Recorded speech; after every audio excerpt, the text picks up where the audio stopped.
आणि परिसरातील जमलेल्या माझ्या तमाम बांधवांना माझा मानाचा देश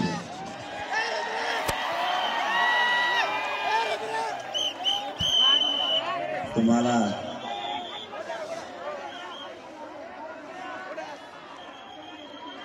संवाद बैठक घ्यायची सांगितली. तुम्ही तर सगळ्या महाराष्ट्राचा व्यापार तोडून विराट सभाच घेतली.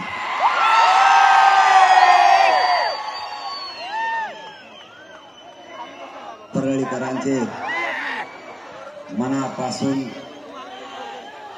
महाराष्ट्रातल्या बांधवांच्या वतीनं मनपूर्वक आभार मानतो आणि धन्यवाद देतो. मायबापा, आपली लढाई काही चुकीची नाहीये.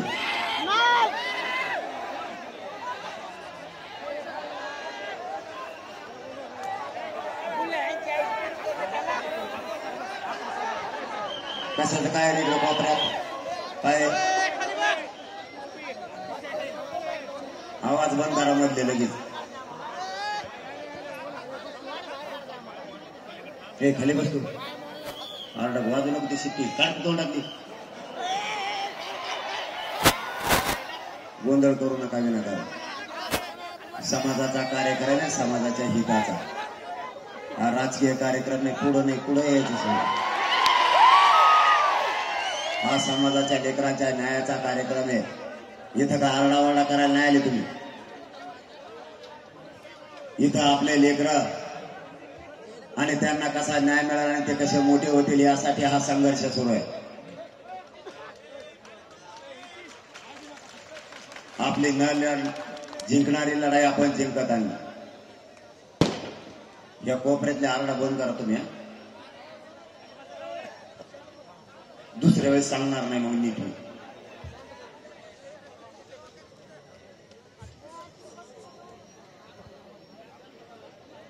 मला 10च्या आत कार्यक्रम उरकायचा, कारण मी कायद्याचा आणि आदर्श आचारसंहितेचा मान सन्मान सुद्धा करतो.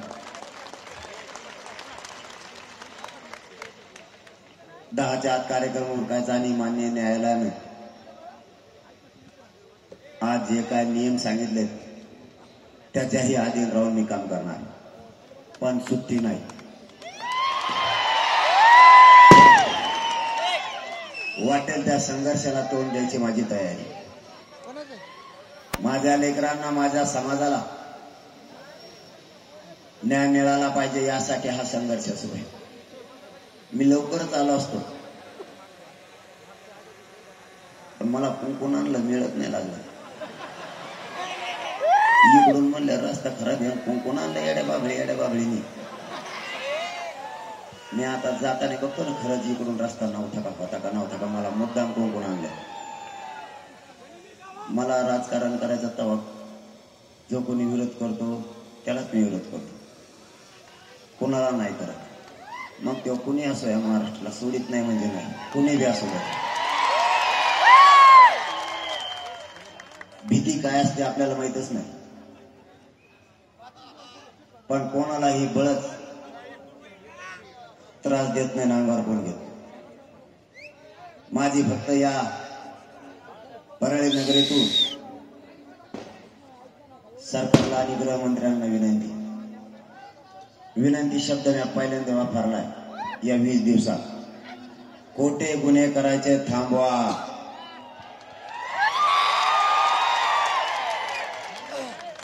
सामाजिक बोर्ड लावण्याचा आम्हाला अधिकार आहे, त्या बोर्डावरती काही नाहीये. त्याच्याबद्दल मान्य न्यायालयात आम्ही जाणार आहे. मराठ्यांना आपल्याला कुणी न्याय नाही दिला, मान्य न्यायालय आपल्याला न्याय देईन. आपला न्यायालयावरती विश्वास आहे. आणि या राज्यात बैठका पण नाही घ्यायच्या का? मी काय चूक केली? मी अशी काय चूक केली? इमानदारीनं माझ्या समाज बांधवांचा मी प्रश्न मांडतो, ही चूक केली का? मी निष्ठा, माझ्या समाज बांधवांवरती माझी निष्ठा आहे. मी समाजाला दैवत मानतो. मी कोणाला फुटतही नाही, मॅनेज बी होत नाही. कारण मला गोरगरिबांच्या लेकरांचा आक्रोश, माझ्या समाजाचा आक्रोश मला नाही सहन होत. मी काय कमावण्यासाठी नाही इथं आलो. माझे लेकर आक्रोश करतायत, माझे गोरगरीब समाजाचे लेकर न्यायासाठी टावं फोडतायत. मी सगळ्या नियमाच्या अधीन राहून आमरण उपोषण करतो. तर ही मंडप काढण्याची भाषा. आम्ही जेसीपी लावली त्यावरती गुन्हे दाखल करणं. 4 महिन्यापूर्वी वाजू नको ते बंद कर. बसल्या बसल्या तिथं काही कुठं नाही करतो. लईच खोडीचे पोटे. मुंबईला असंच केलं. कोणत्या बी 21 तारीख बिल्डिंगवरच चढले. कुंकून गेले आणि कुंकून नाही त्यांचे नाही. यांना जर म्हणलं ना तिकडे व्हीआयपी रस्ता आहे तिकडे जाऊ नको, मग तर डांबरावरच आंघोळ करावं लागले. म्हणले इथं मंत्र्याचे बंगले तिथं काही करू ना, मग खिचडी शिजाटे केली. मोगम कामच लय करतात. जे पाहिजे ते द्यायचंय आपल्याला. नको माय बापा शक्ती व्हायला घालायची. आता दंडात थोपटून समाजाला मिळून द्यायचं. कसं मिळत नाही तेच बघायचं. वायफाट कामात नको. जिथं आपल्या बांधवांचा फायदा नाही ते काम नाही करायचं. जिथं आपला फायदा आहे तिथं आपली शक्ती एकजूट झाली हे वायाला नाही जाऊ द्यायची. जे होईल ते होईल, परंतु नाही वायाला जाऊ द्यायची. गृहमंत्र्यांनी आता तरी खोटे गुन्हे थांबवावे. तुम्ही जितकं कराल तितकी समाजाची लाट नाराजीचे तुमच्या अंगावर यायला लागले. ते करू नका. आता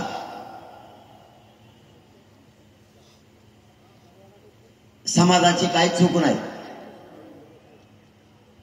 तुमचं म्हणणं आहे 10% घ्या. मराठ्यांचं म्हणणं आहे ते टिकतच नाही. मग गुलाल उधळायचा आहे 2018 सारखा. यावेळेस समाजाने नाही उधळला, कारण त्यांना माहित होतं हे आरक्षण टिकणार नाही. आमचा नोकरीतला टक्का सुद्धा कमी झालाय. एक उदाहरण सांगतो आरक्षणाचा फायदा काय. मला काल माहीत झालं म्हणून सांगतो. आरक्षणात किती ताकद आहे आणि करोडो मराठा समाज रस्त्यावर का उतरला. परवा एका 6 ते 7 दिवसापूर्वी एका मुलीची नियुक्ती झाली होती. तिची रँक आली होती 21वी.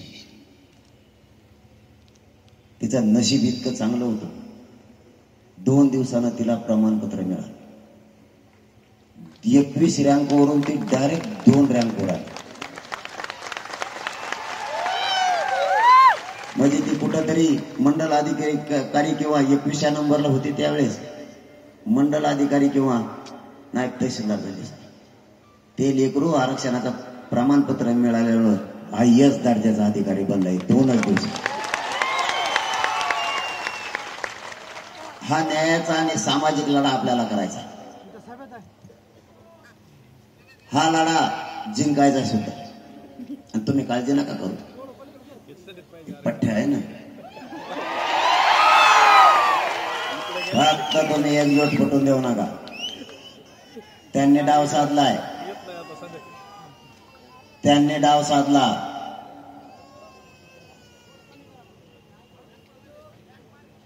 कॅबिनेट बैठकीत सगळ्या सोयऱ्यांची अंमलबजावणी करू म्हणून सांगितलं. आचारसंहितेच्या अगोदर कॅबिनेट घेतली. दोघही माझ्याशी बोलले. परळीतून जाहीर करतोय मी ते. मुख्यमंत्री पण आणि गृहमंत्री पण नाही अंमलबजावणी केली. खोटं बोलून पुन्हा डाव साधला आणि आदर्श आचारसंहिता लागली. त्यांना माहित होतं आचारसंहितेत काही करता येत नाही आणि माझ्या समाजालाही माहिती आचारसंहितेत आता काही करता येत नाही. पण तेही विसरून गेले. आदर्श आचारसंहिता संपली की गाठ आपल्या बरोबरच आहे, पुन्हा सुट्टी नाही, काही झालं तरी नाही.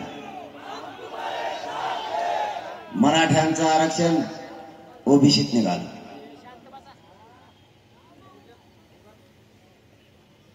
आणि ज्या बांधवांची नोंद निघाली नाही त्याच्यासाठी सगळ्या सोयऱ्यांची अंमलबजावणी करू. 10 वाजल्यावर सांगा बरं का, मग दणका सुरू झालं मी निघून करीत नाही. 10च्या आधी 2-3 मिनिटं सांगा म्हणजे मी आखवलो.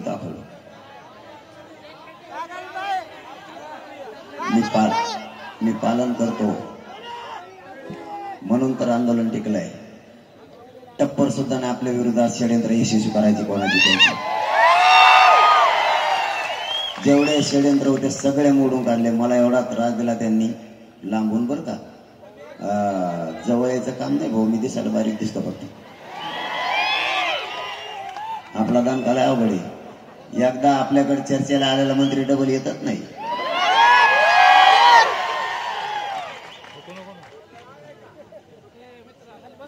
आपण खरं बोलतो, समाजासाठी देह जिजावलाय, तळ हातावर मरण घेऊन चालतो दर दिवस, पण समाजाशी गद्दारी नाही करू शकत. सांगताना सांगितलं त्यांना नाही विकू शकत नाही. मायबापा तुम्हालाही सांगतो, माझ्या स्वार्थासाठी मी माझ्या जातीला नाही विकू शकत. माझे लेकरं सुखी होतील, पण करोडो लेकरांचं वाटोळं करून ते पाप डोक्यावर घेऊन मी रस्त्याला नाही फिरू शकत. त्यापेक्षा मला जेलमध्ये बसून सडायची वेळ आली तरी सडल, पण मराठ्यांची मरेपर्यंत गद्दारी नाही करणार हा शब्द आहे आपला तुम्हाला.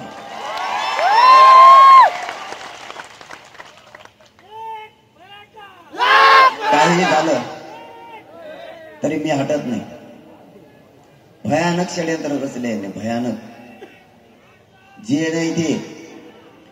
एकदा तर महाराष्ट्रात षडयंत्र रचलं होतं, तुम्हाला सांगतो.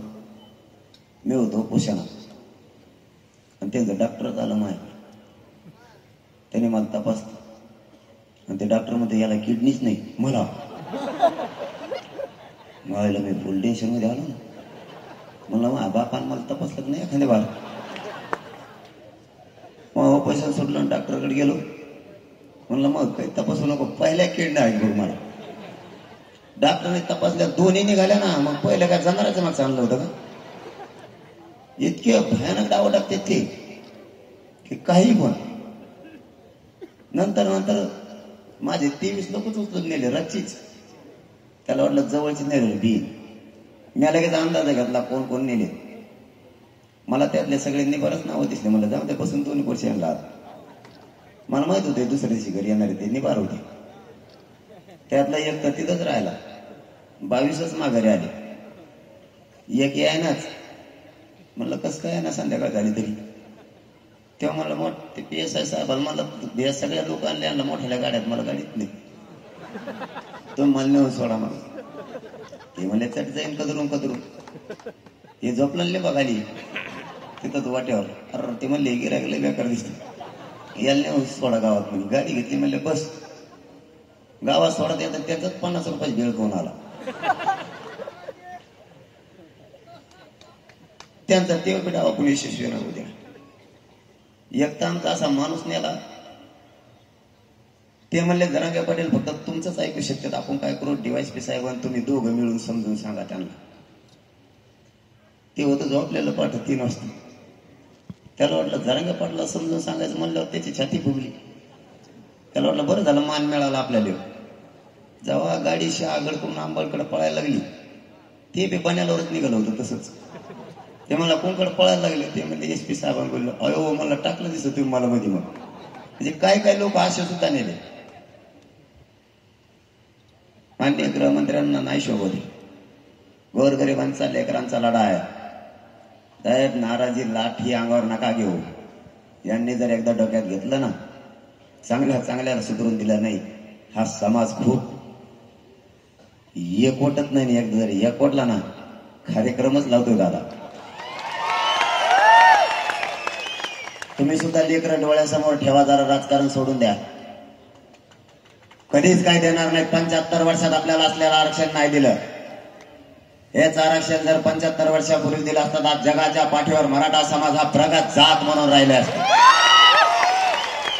कोणाचे उदं उदं करता तुम्ही, पण नोकरीत टक्का वाढत नाही, आहेत त्यांचं सुद्धा प्रमोशन होत नाही. भानावर या, नुसत्या मुलं शिकून त्यांचं वाटोळं झालंय. कोणत्या राजकारण्यांचं उदं उदं करताय? कोणाच्या पुढं पुढं करणार? आपल्या बापदाद्याने आयुष्यभर पॉम्पलेट चिट केले, त्यांच्या आयुष्यभर. आज एकही त्यातला आपल्या लेकराच्या मदतीला येत नाही, एक सुद्धा. उलट विरोधात गेले. उलट मला अटक करा म्हणून मराठ्यांचेच काही आमदार मंत्री बोलायला लागले. मी काय अशी चूक केली होती? तुझी जात मोठी होणार, तुझ्या जातीतले लेकर मोठे होणार, ती मागणी केली आणि तुम्ही अख्खं सभागृह डोक्यावर घेतलं.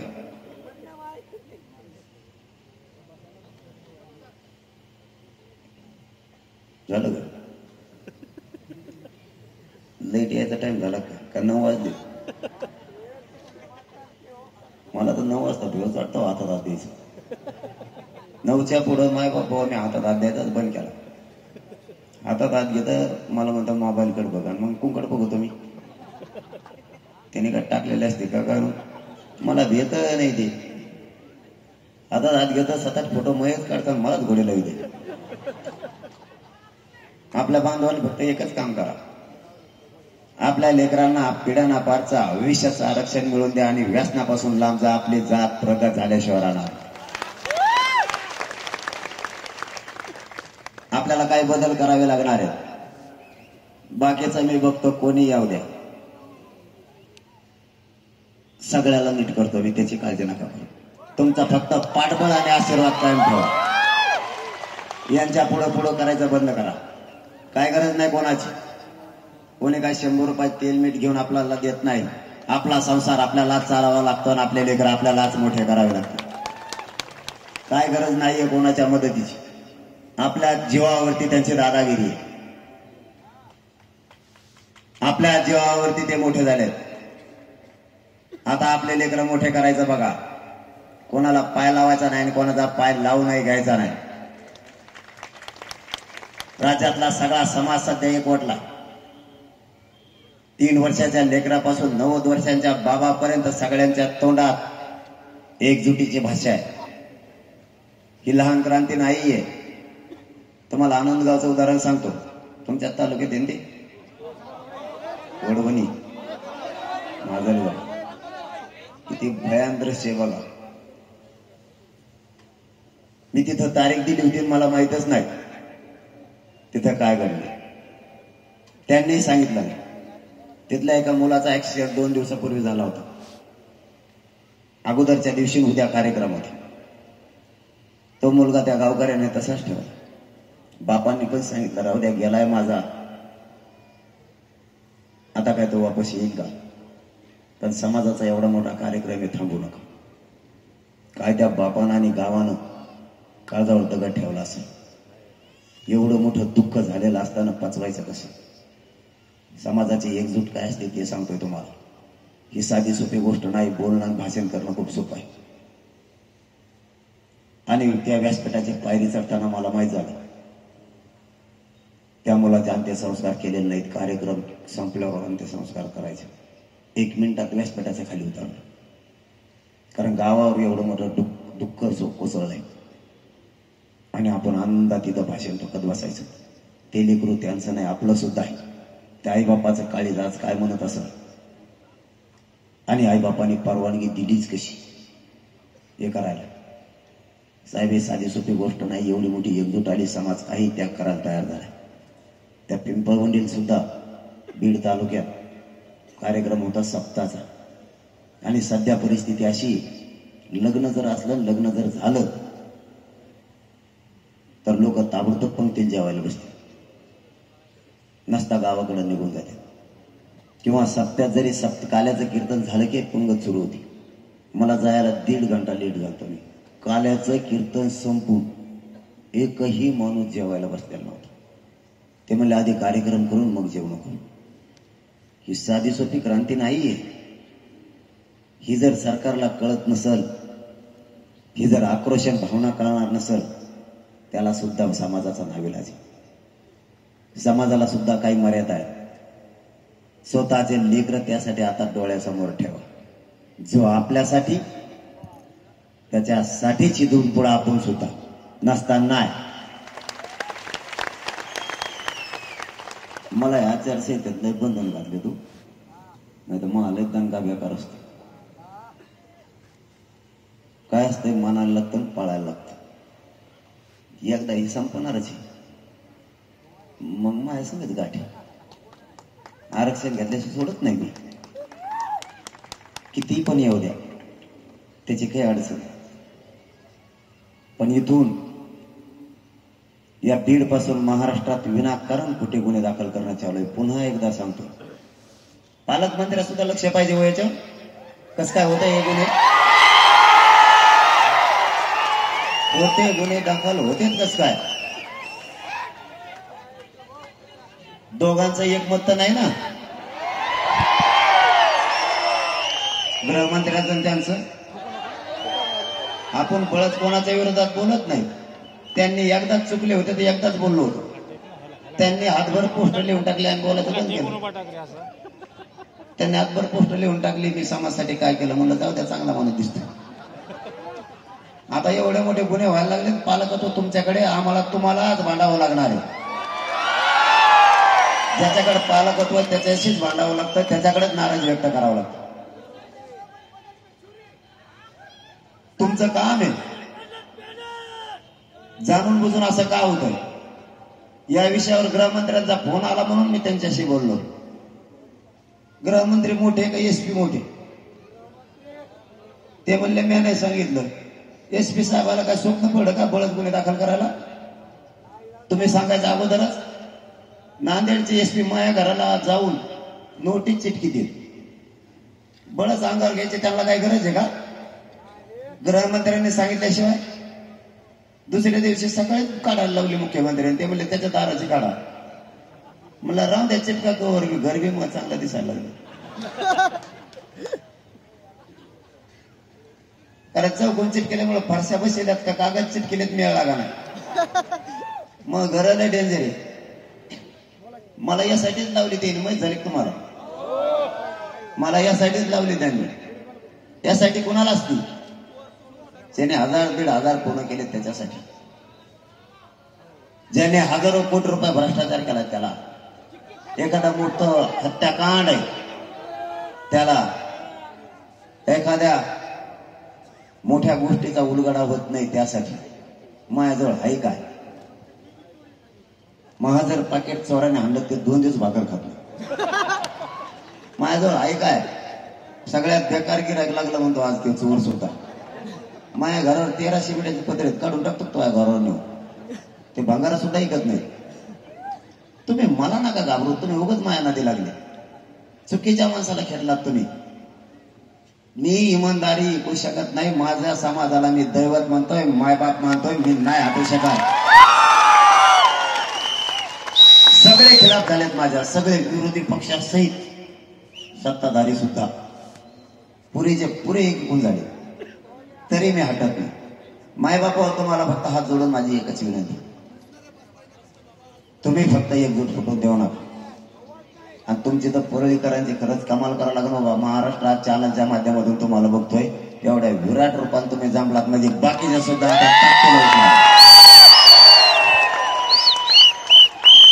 फक्त तुम्ही एकजूट फुटू देऊ नका. बाकीचं मी सगळं बघणार. त्याच्यासाठी 24 तारखेला बैठक लावली आंतरवालीला. आपण सगळ्यांना आंतरवालीला या.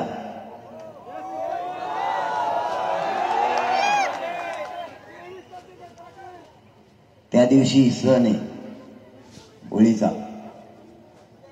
असू द्या, आपण तिकडे यायचं. कवर कोरड्यान भजे खाता. लेकरांचं वाटोळं व्हायला लागलं आपल्या. सगळ्यांनी एक जीवाने यायचंय. अंतिम निर्णय समाजानं बाहेर काढायचा ठरवलाय. त्या दिवशी काय भूमिका घ्यायची ती सगळे समक्ष समोर घेणार आहेत काय. आणि आपली 900 करोड ते सुद्धा 6 करोड मराठ्यांची सभा होणार आहे आत्ताच लवकर.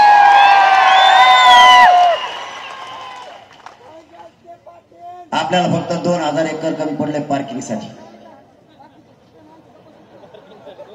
बाकी सगळं गोळा झालंय. आणि तुम्हाला ते दुसरं लफड कोणी सांगितलं रे फॉर्म भरायचं म्हणते तर काय डोक्याला ताण करून ठेवलं तुम्ही माया. किंवा मा निर्णय नाही बरं का नाही त्यात माया ढकलून ती समाजाचा निर्णय. आता एका जिल्ह्यातून तुम्ही 10,000 आणि 20,000 फॉर्म भरायचं म्हणता. तुम्हाला चिन्ह काय द्यायचं रे? कांदा बटाटू टमाटू गोटे गाठी त्यांचं सापडन का तुमच्या मध्ये? आणि एखाद्याचा जर नातू उभा राहिला आणि सकाळीच बाबा म्हणले मा नातू आता खासदारच होईल आणि बाबा जर सकाळीच नंबर लागला आणि बाबाला दिसतच नाही आणि बाबा जर 3 वर्षावर चिन्हच नाही सापडत बाकी त्यांना मतदान करायचं नाही. या परळी शहरातून महाराष्ट्रातल्या सगळ्या समाज बांधवांना जाहीरपणानं आवाहन करून सांगतो यावेळेस 100% मतदान करा. 100%. कारण ही निवडणूक आयोगच म्हणते 100% करा मग मी म्हणतो 100% करा. मी काय वेगळं सांगायलो काही मी तेच सांगायचं पण यावेळेस समाजाने 100% करायचं म्हणजे करायचं. आपल्याला धोका करणाराच भारतात नाही बोलत आहोत 24ला.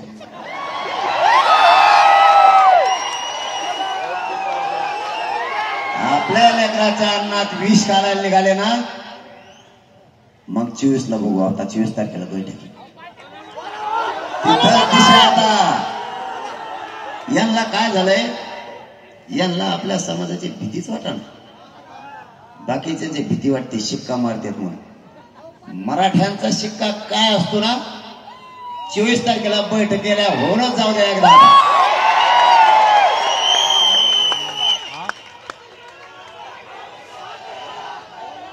आपल्या लेकराचं कसं कल्याण होत नाही तेच बघू.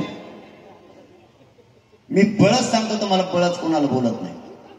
गृहमंत्री साहेबाला बळच बोललो का मी 2-6 महिन्यात? खरं सांगा. मग आता कोणी अंगावर बळच येत नाही तुम्ही बळच बोला म्हणून काय उपयोग आहे का? अंगावर येऊ द्या पठ्ठ्या आहे ना काय छाटायची गरज नाही पण बळच नाही त्याला माणुसकी नाही म्हणा. आपल्याला माणुसकीचा धर्म पण निभवायचा आहे आणि कायद्याच्या चौकटीत पण राहायचं. ते बोलले म्हणून मी बोललो. मी काय चूक बोललो? ते म्हणले काय कोण म्हणला मग तुम्ही म्हणले होते म्हणून आम्ही म्हणलो. पालक होतं जनतेनं तुमच्याकडे दिलं राज्याचं. राजगादीवर त्यांनी तुम्हाला बसवलंय. तुमची जबाबदारी आहे कायद्यात दुरुस्ती करण्यासाठी अधिसूचना राजपत्रित तुम्ही काढली. राजपत्रित अधिसूचना जर तुम्ही काढली तर राज्यपाल पद अस्तित्वात आहे. विधानसभा आणि विधान परिषद अस्तित्वात आहे. जिल्ह्यात पालकमंत्री पद अस्तित्वात आहे. मग का सगळ्या सोयऱ्यांची अंमलबजावणी नाही केली? अधिसूचना तुम्ही काढली. अंमलबजावणी करणं जबाबदारी तुमची आमची नाही. जी व्याख्या दिली अधिसूचनेची सगळ्या सोयऱ्यांची ती सुद्धा आमच्या व्याख्याप्रमाणेच व्हायला पाहिजे. ती टिकवण्याची जबाबदारी स्वतः सरकारची. विशेष अधिवेशन 20 तारखेला 15 तारखेच्या ऐवजी 20 तारखेला बोलावलं आणि तिथं हे डाव साधला. महाराष्ट्र सगळा डोळे लावून बसला होता की आता सगळ्या सोयऱ्यांची अंमलबजावणी होणार आहे. पण तिथं सुद्धा गणिमी कावा केला गेला. तिथंही डाव टाकला. न टिकणारा 10% आरक्षण दिलं आणि सगळ्या सोयरीची अंमलबजावणी पाठीमागे ठेवली. हिंदू कोड बिल मध्ये सगळे सोयरे शब्द बसतोय ते आरक्षण टिकतंय तरीही नाही दिलं. त्यांनी 10% दिलं ते टिकतच नाही. या परळी नगरीतून मी जाहीरपणानं सांगतोय तुमच्या शिक्षणाचा लॉस करून घेऊ नका विद्यार्थ्यांना. तुम्हाला जर वाटत असेल ते घ्यावं तर तुम्ही घ्या पण ते आम्ही स्वीकारलेलं नाही. फक्त तुमचं भरतीमध्ये त्याच्यात वाटोळ होऊ नये एवढी आमची भावना आहे. कारण त्या 10% आरक्षण दिलं त्याच दिवशी ईडब्ल्यूएस सुद्धा रद्द केलं गेलं आणि हे 10% आता वापरता येत नाही. काही पोरांचं म्हणणं आहे या 10% सुद्धा उपयोग आम्हाला नोकरी भरतीत होत नाही, मग दोनही बाजूने आम्हालाच काय घेरलं. त्यांचं म्हणणं होतं हे 10% घ्या, पण गृहमंत्र्यांचं म्हणणं आहे 10% आरक्षण दिल्यामुळं मराठा समाज खुश आहे. 10% आरक्षण ते टिकणारच नाही, ती मागणी आमची नाहीच आहे. मी या परळी नगरीतल्या सगळ्या बांधवांना प्रामाणिकपणे विचारतोय, 10% दिलेलं आरक्षण टिकणार नाहीये, ते दिल्यामुळे तुम्ही खुश आहेत का? मग गृहमंत्री कसं काय म्हणतात मराठा समाज खुश आहे? ते माझ्याकडून तुमच्या भोवती ते 4-5 जण हिंडतेत त्यांच्यामुळे म्हणतात काय समाज आहे? ते म्हणजे समाज नाही.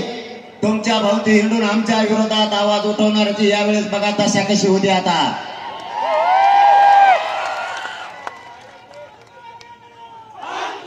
समाधान आमच्या मोठं करायचं आणि आमच्याच लेकराच्या आरक्षणाच्या विरोधात तुम्ही आवाज उठवायचा, तेही तुम्ही आमच्या समाजाचा असताना या समाजानं तुम्हाला मोठं केलं, त्या समाजाच्या पाठीत लाथ घालण्याचं काम तुम्ही करायला लागले. आमच्या लेकराच्या अन्नात विष घालायचं काम तुम्ही करायला लागले. तुमचेही लेकर ते आरक्षण घेणार आहेत, गोरगरिबांचेही घेणार आहेत. मी बोललो पक्षाला राग आला, आपल्या समाजाच्या नेत्याला आणि मंत्र्यांना, वा जातीला बाप मानायचं तर तुम्ही पक्षाला बाप मानायला लागले. आणि मोठं मात्र आम्ही करायचं आणि आवाजावर बोललं पाहिजे, तसं वागावं लागतं. मग सन्मान समोरून मिळत असतो. फुकट सन्मान द्यायला आम्ही मोकळे नाही. कुठली भाषा कुणाला शिकवायची, छत्रपतींचे विचार आम्हाला शिकवायचे आणि तुम्ही मात्र गोरगरिबांच्या लेकराच्या अंगात माती घालायची. ही कोणची भावना आहे तुमची? 10% मान्य नसूनही ते दिलं, सगळ्या सोयऱ्यांच्या अंमलबजावणी मागे ठेवली. हैदराबादचं गॅजेट मागे घेतला म्हणून सांगितलं. परवा मुख्यमंत्री साहेबांनी पत्रकार परिषद घेऊन सांगितलं राज्यातले सगळे गुन्हे मागे घेतले आणि मग धाराधारी कमी झाली. काल पण मला कळालं बीड मध्ये कुठेतरी गेले होते. जालन्याच्या लोकांचा बीडला काय संबंध आहे? तिकडच्याला नोटीस पाठवते इकडे या, इकडं काय आले तो आमचा काय संबंध? कुणी सांगितलं? ते म्हणते वरून वरून कुठून आहे? वरचा मला रोज संध्याकाळी फोन करतो 3 वाजता. त्याने आता अशोक चव्हाण साहेबच पाठवले होते, बघितले तुम्ही टीव्हीला. मला आता काय आले तुम्ही आचारसंहिता लागल्या काडी लावायला आमची, आता काय उपयोग आहे? पण त्यांना लय बोललो नाही, कारण खरं सांगतो म्हणून बोललो नाही. ते म्हणले मी समाज म्हणून आलो. म्हणलं मग तुम्हाला बोलून काय उपयोग आहे? जेव्हा सरकार म्हणून येईल तेव्हा नीट बोललात हाय. आता आचारसंहिता त्याच्यामुळे नाही बोलत. तुम्ही काळजीच करू नका, तुमच्या लेकराच्या डोक्यावर गुलाल टाकल्याशिवाय हा तुमचा मुलगा मनोज जारंगे हटतच नाही. यांनी माझ्या विरुद्ध यासाठी नेमली. माझा शब्द आज तुम्हाला जेलमध्ये जरी सोडलो तरी तुमच्या लेकराशी मरेपर्यंत मी गद्दारी करणार नाही, मरेपर्यंत. यांना काय नियमाच्या संदर्भात आणि हे मला अटक करायचं म्हणजे मला अटक करणं एवढं सोपं आहे का? या गॅमावर हे नुसते गाडीला आडे जरी झोपले तरी 1.5 वर्ष लागेल तुम्हाला यांना उठलायला. मला पाहून येतो मधी कसले स्वप्न बघते. मिळेल नाही. किती वाजले? 10:30.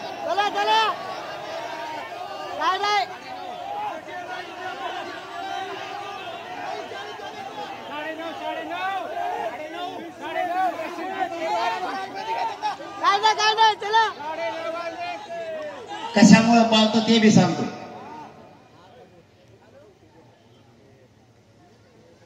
आपलं राज्य कायद्याचं आहे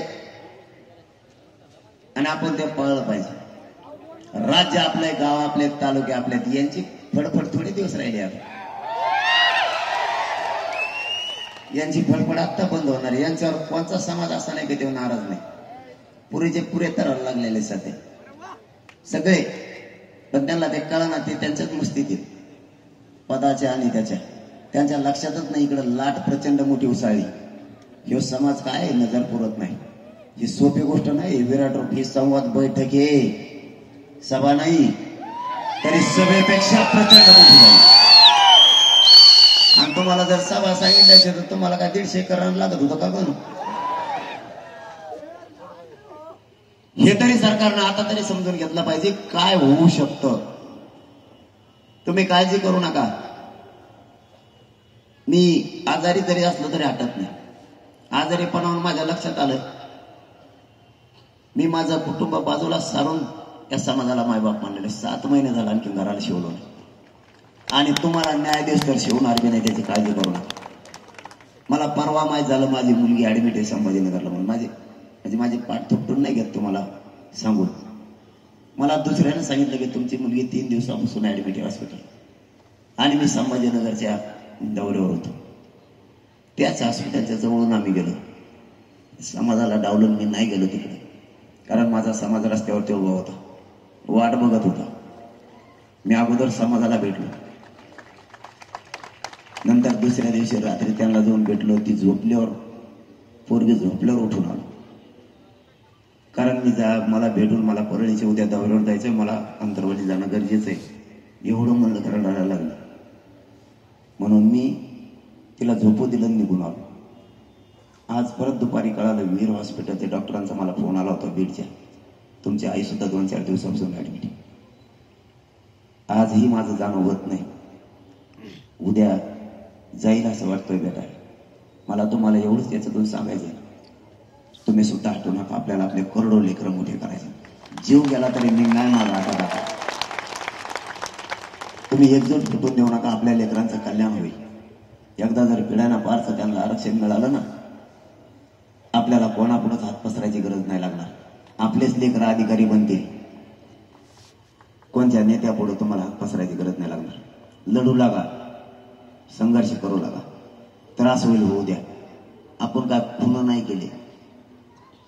जाणून बुजून गृहमंत्री खोटे गुन्हे दाखल करायला लावतात. इथल्या पोलिसांचा काय दोष नाही महाराष्ट्रभरातला. मी जाहीरपणानं बोलतो ह्या गोष्टी. इथला दोष असतो तर डायरेक्ट म्हणून लागतो यांचा दोषी. हे सगळे कारण आम्ही गृहमंत्र्यांचे.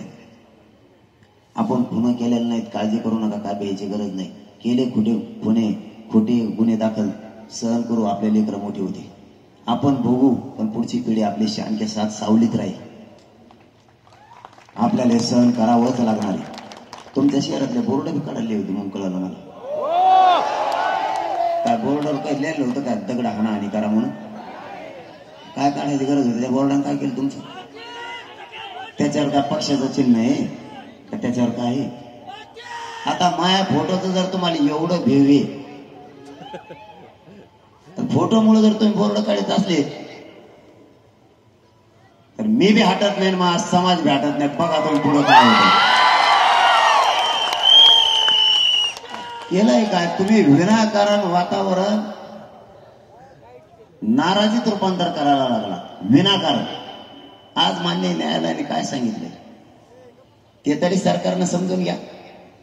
मी उपोषणला बोललो त्यावेळेस उपोषण मोडायची तयारी. मान्य न्यायालयाने सांगितलं तुम्ही हात बी लावू शकत नाहीत म्हणे त्या मंडपाला पण आणि उपोषणाला. आता फक्त तुम्ही म्हणतात तसंच मी बी म्हणतोय. बोलू का? 1 मिनिट ऐकताय?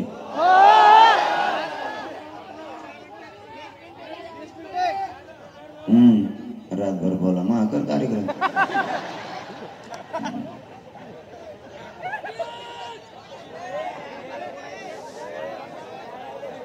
अरे मला माझी दशा काय आहे ना मला माहिती. मला चालता सुद्धा येत नाही उपोषणात. माझं शरीर सुद्धा मला साथ देत नाही मायबाप व्हायला, तरी मी मागे सरकत नाही. माझे काय हाल होतेत नाही फक्त माझ्या गाडीतल्या लोकांनाच माहिती. पण मी माझ्या समाजासाठी नाही हटत. मला माहिती आहे एक जीव गेला तरी चालेल, पण करोडो लेकरांचे जीव सुखी झाले पाहिजेत यासाठी संघर्ष करायचा. ज्याला अंगावर यायचं त्याला येऊ द्या. त्यांनी खूप षडयंत्र रचलेत माझ्यावरती. आता नवीनच षडयंत्र आणले. मला पाठीमागे 1 महिन्यापूर्वी प्रकाश आंबेडकर साहेबांनी सांगितलं होतं, हे जर ऐकत नाही ना म्हणजे मी, तर सरकार सलाईनच्या माध्यमातून सलाईनमधून मला विषबाधा करणार. त्यांना ती डाव माहीत झालं ते बंद केलं. त्याच्या अगोदर मुंबईला जाताना त्यांनी ट्रॅप रचला होता माझ्यावरती 16-17 जणांच्या माध्यमातून. मला मंत्री आणि आमदार सहित माहीत झालं याच्या मागे कोणी. ते निवड केले याला माहीत झालं. मला माहीत का म्हणून होतं माहिती आहे तुम्हाला. आणि मग बी त्यांना कमून माहित होतं ते बी सांगत मग बहुतेक 2-4 जण त्यांनी फोडले. अंदाज दिसतो कारण मी काही इकडे केलं की त्यांना कसं काय माहिती. याचा अर्थ फोडले. साहेब तुम्ही पैसे देऊन किंवा आम्हीच दाखवून फोडले असतील पण तुमच्या आसपासचे मी फक्त इमानदारीवर फोडून ठेवले. तुम्ही तिथं काय डाव रस्ता आहे ते लगेच मला माहित होतं. तो सांगताना सांगतो मला पाटील मी त्यांना दैवत म्हणतो त्यांच्यापेक्षा मला मोठं कुणी नाही. पण मग जागी झाली. इतके वाईट शब्द बोलले 2-3 असा त्यांनी डाव रचलाय. तुम्ही बघा त्याच्यावर काय करायचं. मी दुसऱ्या दिवशी सकाळी वाजवतो लगेच. त्यांना एकच टेन्शन येतं आपल्यात कोण आहे. सगळ्याला बेजार आपण केलंय आणि याला आपलं माहित कसं काय होतं. इमानदारीत निष्ठेत एवढी ताकद आहे तिला कोणीच रोखू शकत नाही. कोणीच. आता नवीन डाव आणलाय. प्रकाश आंबेडकर साहेबांनी 5-6 दिवसापूर्वी पत्रकार परिषद घेऊन सांगितलंय काहीतरी मग व्हिडिओ बनवणार होती आणि रेकॉर्डिंग व्हायरल करणार होती. ते नाही का याचा मुंडका त्याला चिटकून त्याचं मुंडका याला चिटकून काय म्हणतात त्याला. इंग्लिशचं मग जमत नाही हिंदीचं मग जमत नाही तसं. ते करून टाकणार आहेत आणि मला बदनाम करणार आहेत. का मी त्यांचं ऐकत नाही मी त्यांना फुटत नाही मॅनेज होत नाही म्हणून याला संपून टाका बदनामी करून. साहेब पुन्हा एकदा सांगतो तुम्ही व्हिडिओच नाही रेकॉर्डिंग नाही तुम्हाला काय टाका. मराठ्यांपासून मी लांब जात बी नाही आणि आरक्षण घेतल्याशिवाय तुम्हाला सोडी सुद्धा. कारण तुम्ही कसले प्रयोग केले तरी यशस्वी नाही होऊ देणार. नाही होऊ देणार म्हणजे नाही. त्यांचं म्हणणं आहे माय बापा हो सत्तेच्या आणि मराठ्यांच्या मधला मी काटा आहे. जोपर्यंत समाजाकडे इमानदारीने निष्ठेनं काम करीन तोपर्यंत एकदा आरक्षण द्यावं लागत नसता आपलं उलट पालट झाल्याशिवाय राहणार. मी काय चूक करतोय. इमानदारी माझी काय चूक आहे. समाजासाठी जीवाची बाजी लावून लढतो. सगळं कुटुंब बाजूला सारलं आणि तुम्हाला मायबाप आणि दैवत मानलं ही चूक आहे माझी. माझ्या समाजाने मला काही कमी नाही पडू दिलं. माझ्या समाजाचा मला मनापासून गर्व आहे आणि स्वाभिमान सुद्धा आहे की माझ्या आई बापाचे तुम्ही मला आठवण सुद्धा नाही दिली. इतकी माया माझ्यावरती तुम्ही केली. तुमच्याशी गद्दारी नाही करू शकत नाही. मला कशाची गरज नाही ना त्यांच्या पैशाची गरज आहे ना पदाची गरज आहे. कारण माझ्यासाठी हे सगळ्यात मोठं पद आणि संपत्ती सगळ्यात मोठी. हे वैभव माझ्या नशिबात आलं. हे कोणाच्या नशिबात नाही आहे.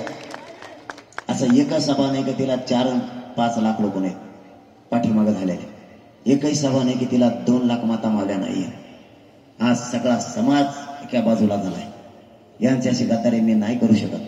लेकरं बाळा घेऊन रस्त्यावरती आल्यात. स्वतःच्या लेकराला न्याय मिळावा म्हणून वयोवृद्ध माणसं सुद्धा रस्त्यावरती आल्यात. यांच्याशी गद्दारी करणारी पैदास माझी नाहीये. तुमच्याशी मरेपर्यंत मी गद्दारी नाही करू शकत. काय होईल ते होऊ द्या. 24 तारखेला समाजाचा निर्णय फायनल होणार आहे. मराठा समाजाला काय मिळालंय काय मिळालं नाही कुठं कुठं दगे फटके झाले आणि 900 करोड होणारी सभा कुठं घ्यायची या सगळ्या विषयावर आपल्याला 10% किती तोटे आहेत किंवा किती फायदे आहेत. सरकारनं कशी कशी फसवणूक केली अंमलबजावणी काय केली नाही पुढं काय करायचं ही दिशा ठरवण्यासाठी एकानं पण घरी थांबू नका. सगळ्याची सगळ्या अंतरवालीकडे या. कालपासूनच तिथं भव्य मंडप उभारणीचं काम समाजानं सुरू केलंय. समाज कमी नाही पडत कुठं. समाजाने पुरी शक्तीपणाला लावलेला आता आणि आपण दंड थोपटून तयार राहा. आपल्या लेकराला आपल्याला न्याय द्यायचा आहे म्हणजे द्यायचा आहे. काही झालं तर हरकत नाही. आपण आज हे विराट रूप वैद्यनाथाच्या नगरीत दाखवलंय. या वैद्यनाथाच्या नगरीतून राज्यातल्या सरकारला पुन्हा एकदा सांगतो पुन्हा आमच्याशी खेटायचं काम करू नका. खोटे गुन्हे बंद करा. आणि मराठा समाजाची जी मागणी होती ती तर तुम्ही आता दिलीच नाही. ती का दिली नाही आणि कोणी मिळू दिली नाही. कालच्या कॅबिनेट बैठकीत कोण आडवा पडला तेही समाजाला कळू द्या. आणि कोणत्याच नेत्यानं आमच्यासाठी काही केलं नाहीये. त्यामुळे तुम्ही कोणा पुढं करायची गरज नाही. तुमची शक्ती इतकी मोठी आहे की चांगले चांगले भुई सपाट होऊन जाते एवढी शक्ती समाजाची.